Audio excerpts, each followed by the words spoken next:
What's up, everybody? It's Megan here with the Student Loan Planner podcast, and I am looking forward to chatting with you a couple days before Thanksgiving or a family holiday, depending on what you celebrate this week. But, anyways, I've got a couple things I think will be good for us to chat about today. Short, sweet, and then get you on with the rest of your shorter week. And we'll pick back up with updates and continuing to keep you posted on the saga of what we know to be the craziness of the student loan world. So I figured today I'll start off with just chatting about some resources. You may be in the car or traveling this week, so I'm gonna rattle off a couple different resources that maybe you can listen to or watch while you're maybe commuting.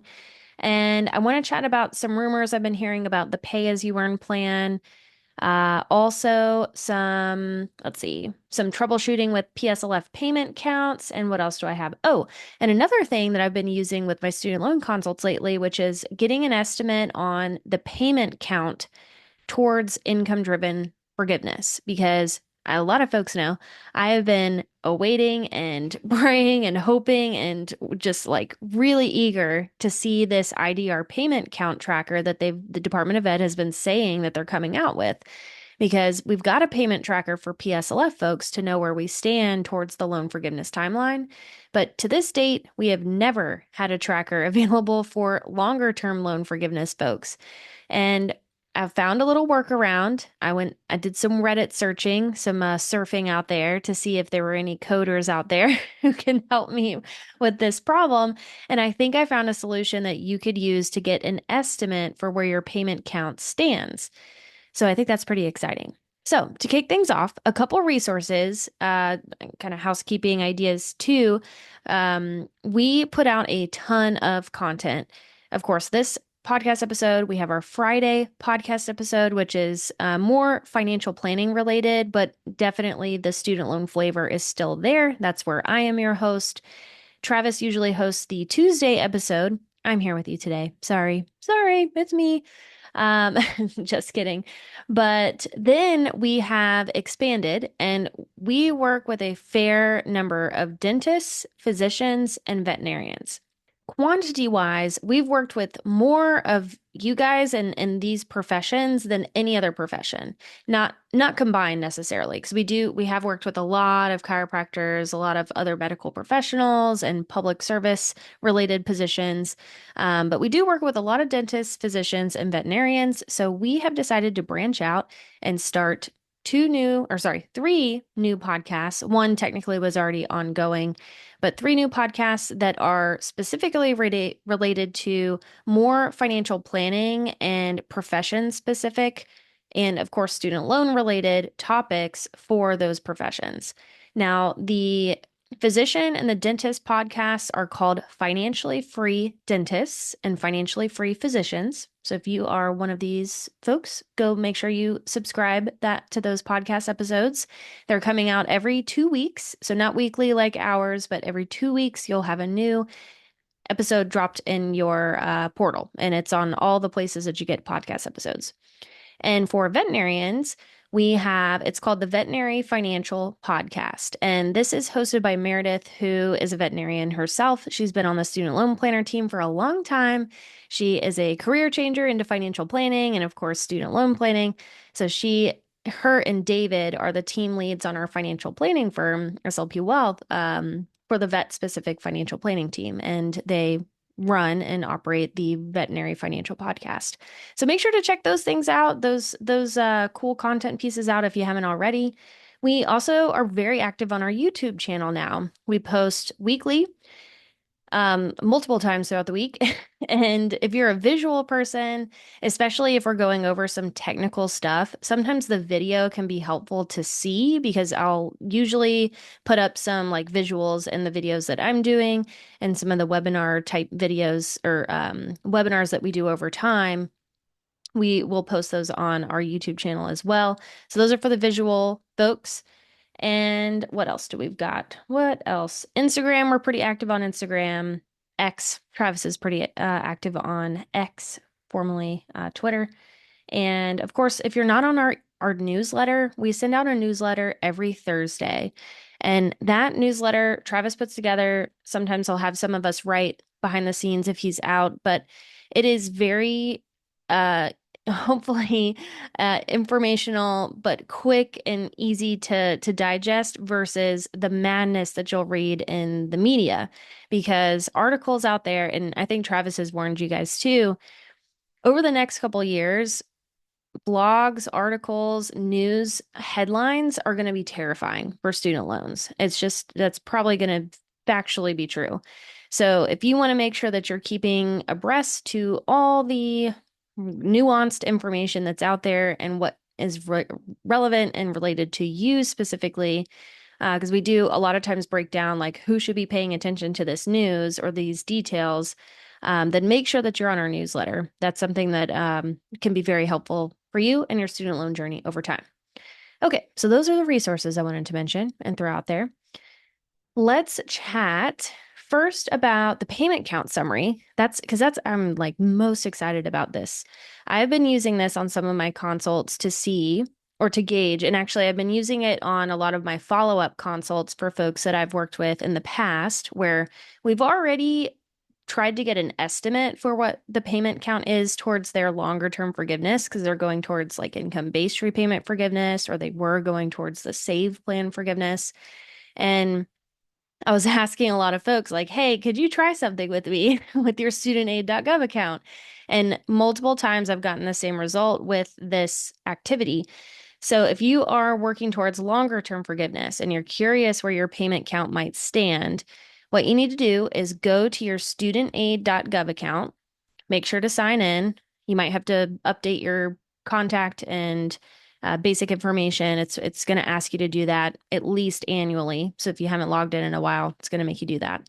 So get access, sign in, make sure that that's up in a browser and you've signed in. Next step is you want to copy and paste a web address into your browser. And this is going to be long. I know some of you guys are driving, so if you want to come back to this just for like the verbal, like me reading this this web address, go for it. I will try to have it in the notes as well for the podcast where you could copy and paste it and send it to yourself, text it to yourself, email it to yourself, whatever. The web address is https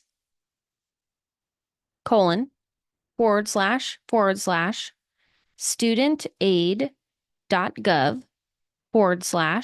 /app APP /API NSLDS, N as in Nancy, /payment counter /summary. This is what you would copy and paste and drop into basically the web browser that you're looking at after you've already signed into studentaid.gov. And it's supposed to pull up this kind of a blank page, but it has some code. And you'll look at it at first and be a little panicked, like, what the heck is this telling me? But if you start to look a little closer, you'll start to see how it breaks down different payment plans. You'll see income-based repayment. I think income contingent repayment is first, ICR. You'll see that listed first. You'll see income-based repayment listed next. Income-based repayment 2014. That means we're eligible for the new IBR plan. You'll see pay, you'll see save towards the very bottom. And if you take some time to just pay attention to like the line where you're reading this information, it will tell you qualifying payment counts.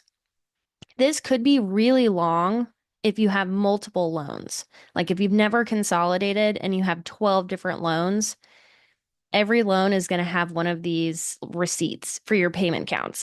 So just be ready. Hopefully the payment count is the same for every loan, but if you just have a consolidation loan, you should see just one of these receipts, I guess you could say. And what's interesting is you'll see the qualifying payment count and you'll see payments left towards loan forgiveness. And if we're on income-based repayment, or you'll also see this under the SAVE plan or ICR, you'll see that the total payments needed for forgiveness is 300. So you'll see a certain number out of 300. If you're looking at new IBR, let's say you're eligible because you were a new borrower as of July 2014, that's a 20-year timeline to forgiveness, or you're on the pay plan, which was a 20-year timeline to forgiveness, you'll see your qualifying payment count of 240 months. So this is pretty telling. It gives us an idea of what they're tracking your longer term forgiveness to be. Like how many qualifying counts do they already have for you? And so far, the folks that I've done this with, it has tracked decently close to what I had already estimated their payment count to be based on like our little converter that we use that goes back and looks at payment history and the forbearance history. And it does seem as if the IDR account adjustment has been applied because it's looking past consolidations, before consolidations, which they used to not do. They used to only go back as far as a consolidation, but with the IDR account adjustment, they were going back to like the start of time when you started repayment. So pretty cool. Check that out. I'll put the link in the description of the podcast today and see what it says. If it's pretty darn close to what you thought it was going to be, great. If it's a lot closer than you thought it was going to be towards the forgiveness timeline, great. That's even better. That IDR account adjustment probably helped you out a lot. If it doesn't look right, some payment periods or periods of time that are not going to count, just as a reminder, for anybody for going towards loan forgiveness at all. The grace period, the 6 months post graduation, that is not going to count. So that's one time period that you may see missing. If you ever went into default, or if you were, let's see, yeah, you were in default or delinquency, or you went into bankruptcy, that time frame is not going to count. So I did have a few folks that I was looking at this with that had prior bankruptcies on their loan file, and that period of time was not being counted. But I managed expectations there, and I told them from the beginning I didn't think it was going to count because we're not making payments during those times. So this could be something to maybe check out, see where you're at. You could be closer than you thought. And this is the first like piece of evidence I've seen of like some kind of payment tracking system. And hopefully this is public or it's part of a nice, clean, beautiful tracker that everybody could see for more transparency here soon. But I have to thank the student loans Reddit channel. This was from, I think the user was Queen Bish, Bishhhhh. So thank you for finding that information and doing a deep dive. You have helped me feel a little better about some of the estimating that we've been doing on our loan forgiveness plans. Okay, so that takes care of the summary and maybe the quick link to find out about what your payment count could be if you're a long-term forgiveness person. If you're pursuing PSLF, you do have access to a payment tracker through the studentaid.gov website already. If you log into your dashboard, make sure you're at the dashboard, you've updated your contact information if you had to. And then to the right, you'll look down and there's a quick links section, quick links. And the first link is going to be track something about PSLF tracker or track my PSLF payments, something like that. It's like the first thing on there. Click on that. It'll take you to your payment counts. It'll list out each individual loan. If you just have a consolidation loan, you might see 2 loans or just 1. And it'll give you a progress bar and you can view loan payment summary. If you click that and click loan summary again, you can see all the months it's giving you credit for.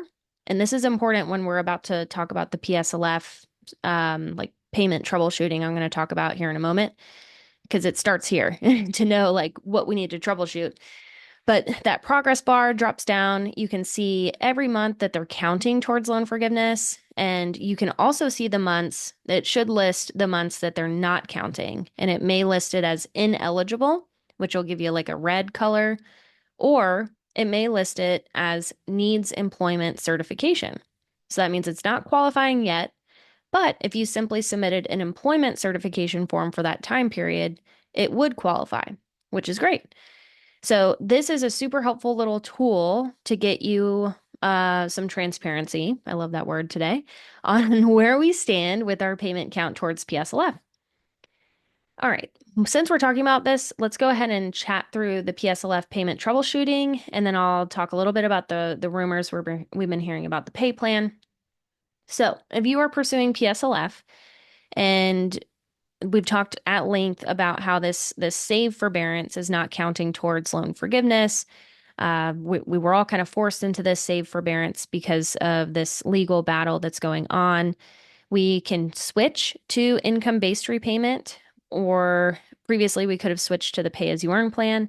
Sounds like they may be opening it back up in December, the pay-as-you-earn plan. Again, we'll talk about that here in a second. But what you might need to do if you are concerned, if you're like really close to your payment count hitting 120, like within the next 6 months or so, I've got a list of steps that I've been giving a lot of my follow-up consults recently to troubleshoot.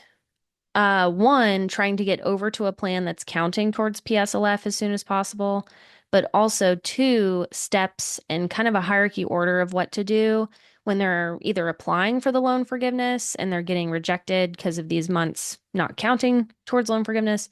That's what we're talking about here is kind of that hierarchy order of how do we get payments that are not counting, or how do we get our payment count as close to 120 as soon as possible with the situation that's going on right now.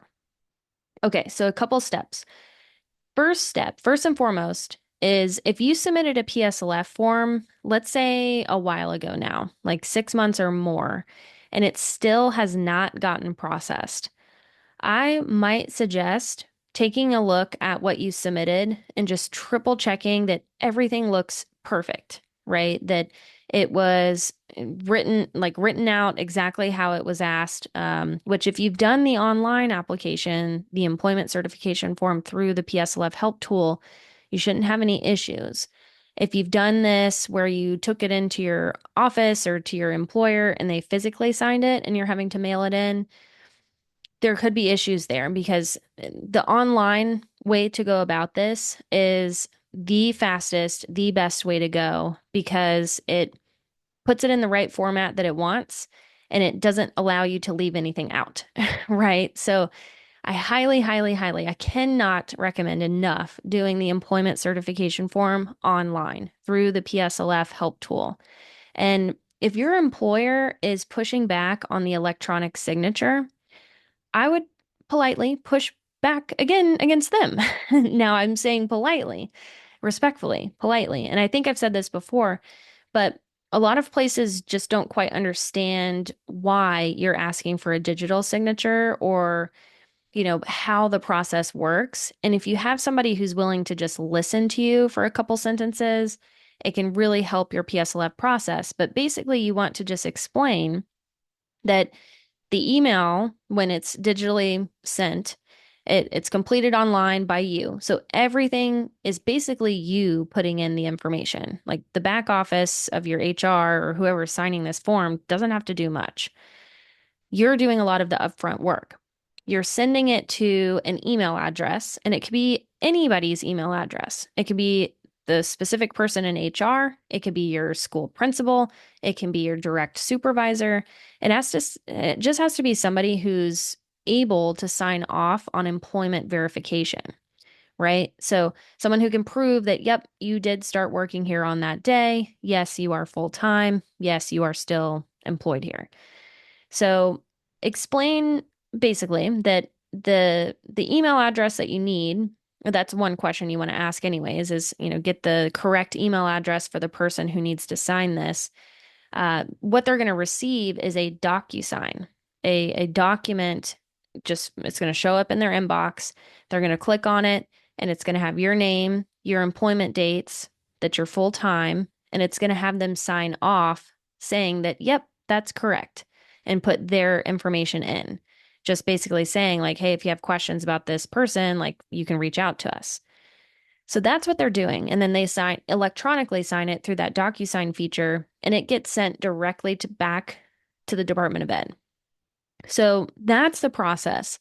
Sometimes the process just needs to be explained to the person who's insisting they want a paper application, because that is so much easier than a paper application, right? Even if it just sits in their inbox for a week until they figure out who needs to sign it. Um, or if they have to, verify your work dates or something. So explain the process, that might help. And then if that doesn't work, explain how problematic it is to have a paper application. Now, it can still get done with a paper application. Don't get me wrong. You can still do it, have them physically sign it, and you can mail it in, or you can upload it. You can scan the signed form and upload it to the Department of Ed website, the studentaid.gov website. But there is just more room for error. And it is going to take longer to process because it's no longer going to go through a computer system for them to count up the payments and process the form. It's probably going to have to go to a person because it was a physical form. And somebody's going to have to look at it. And guess what? They're busy. Like they're overwhelmed over there with all the stuff that they're getting thrown at them. So it's going to take more time for them to process your form. So sorry to go on a rampage there or a smackdown of making sure that the form is electronically filled out, but I highly recommend it. It is so much better than the paper form. So all that to say, if you've got a form that you've already submitted a while ago, 6 months out or more, and they still haven't processed it, I would suggest submitting it again and triple check, make sure that you've submitted all of your eligible employers. Just do a one quick check to make sure that you did submit every eligible employer that you've had since either 2007, October 2007, when the program started, or as far back as when you had the loans, whichever is sooner. That's step one. Resubmit a form if you think you might need to. Next step would be to maybe lean on the IDR account adjustment language and submit an FSA complaint. So let's say you've submitted your PSLF form, you got your payment count back. One little note too is they are still batching payment count updates. So if you get one payment count update that looks really low, it's probably because you're going to get another one in the next week or two or a couple weeks from now. That's what they have been doing historically is they send out one notice for one time period or for some, one employer, and then they send out more notices later to update your payment count. And it makes more and more sense the more letters or updates you get. Why do they do that? I don't know, because they like making more work for themselves, I guess. But so let's say you've gotten your payment count updated. Seems like you're not waiting for another refresh. It truly just seems like there's some payments missing, maybe some shorter term forbearances, for example. Um, you can lean on the IDR account adjustment language. And that language is, you can Google this page. It's the IDR account adjustment page. And basically, the language says, because if they've processed your account for the IDR account adjustment language where they looked for 12 months or more of consecutive forbearances, or they looked for 36 months or more of aggregate forbearances, and they counted those already, or maybe you just didn't meet that threshold. But if they, with the IDR account adjustment pretty much getting wrapped up now, if it seems like your payment count is not including certain forbearances because maybe they were shorter than 12 months. Let's say you have like 2 months of forbearance back in 2019 because they moved your account from FedLoan or from Navient over to FedLoan when you were applying for PSLF. Those 2 months, you can try to apply, or sorry, not apply, you can try to submit a complaint copying and pasting the language that's on that IDR account adjustment page. There's a Q&A section where it talks about what happens if you have shorter periods of forbearances. And at the very bottom, in quote, it says, borrowers with other amounts of time and forbearance can submit a complaint to us after we make the payment count adjustment to have their time and forbearance reviewed to determine if they were steered into unnecessary forbearances, which could result in those months being credited towards IDR and PSLF. It's in the Q&A section of the announcements dash events slash IDR dash account dash adjustments. Hopefully that makes sense. Or you could simply just Google announcements, IDR account adjustments, and it should pull up. But that is the language it says. So you can submit a complaint. You can also Google this FSA complaint. Go there, sign in, share your contact information. And basically you want to say, hey, here's these couple months of forbearance. I want to submit a complaint to try to get those to count. here's the language that says that I could try for this. And if you recall what happened during that time, definitely like advocate for yourself. If they threw you into forbearance because you were switching income driven plans, or they were moving you to a different servicer, or they took too long to process your recertification application, whatever the case, submit a complaint because this could be a way to get free credit for those forbearances. Because what we know about the PSLF buyback is we're going to have to purchase those months of forbearance. So, this complaint process could be a way to get those shorter term forbearances counted for free, essentially. And this could really be important if the PSLF buyback is not going to work for you because it's pre consolidation. Because one of the facts about the PSLF buyback is you can only buy back months since the most recent consolidation that you have. So the complaint process here, there's no like limitations there. We can request them to look at any forbearances on your account. And from what it sounds like, it could potentially be counted if it's argued that you were steered into an unnecessary forbearance. And I have had clients have success with this so far. So this would be step two. So step one was submit another PSLF form, wait for your payment count update. Step two is to submit a complaint for shorter term forbearances, or if you just generally have a complaint about a payment that should be counting that's not for some reason. All right, number three is well, kind of not necessarily number three, but just like a thought is if we are making a switch to income-based repayment to go ahead and get on a plan that's going to count towards loan forgiveness, there is supposed to be a processing forbearance that they put you in, an administrative processing forbearance if it's taking them longer than usual to get you switched over. And that processing forbearance is supposed to count towards loan forgiveness, up to 60 days or 2 months. So if you're making a switch to income-based repayment, hopefully a processing forbearance is in play at some point in time between when you applied and when you get approved for the plan. And hopefully that means 2 months potentially could be counted for free towards your PSLF journey. All right. Last resort here is the PSLF buyback. So this is kind of the hierarchy order I'm going in. But last resort is the PSLF buyback, which is through the PSLF reconsideration page. So you can Google PSLF reconsideration or you can Google PSLF buyback. It'll take you to the same place. There are specific instructions on completing the PSLF buyback. Basically, you have to apply for PSLF, wait for them to get back to you on your payment count. Once they get back to you on your payment count, and it's not including those forbearances, like the forbearance we're in right now, for example, you can then submit, and let's say you've already tried the complaint process, no go, there wasn't any improvement there. Let's say the processing forbearance situation has already been applied, or for some reason they're not applying it, then we can lean on the PSLF buyback. And that's where we can purchase months and forbearance all the way back to the most recent consolidation we've had. And once they get back to you with your payment count, you'll know what months you need to identify to tell them that you want to purchase.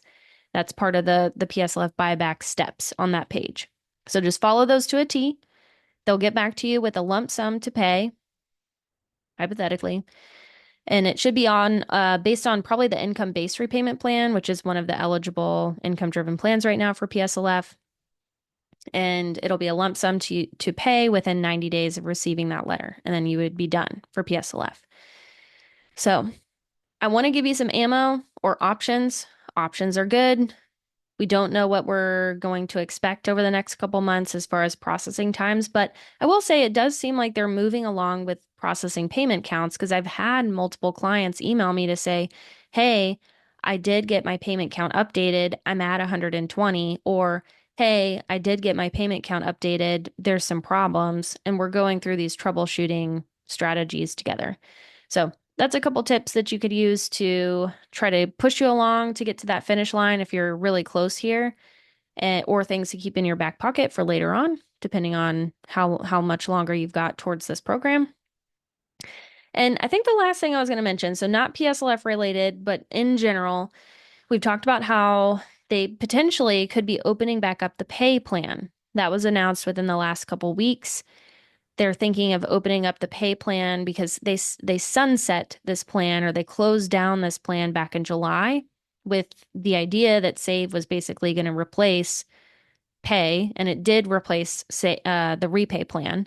So it was simplifying things. So they shut down new enrollments to pay back in July. Folks who have been on pay are still on pay, and they're still making payments. All is good right now.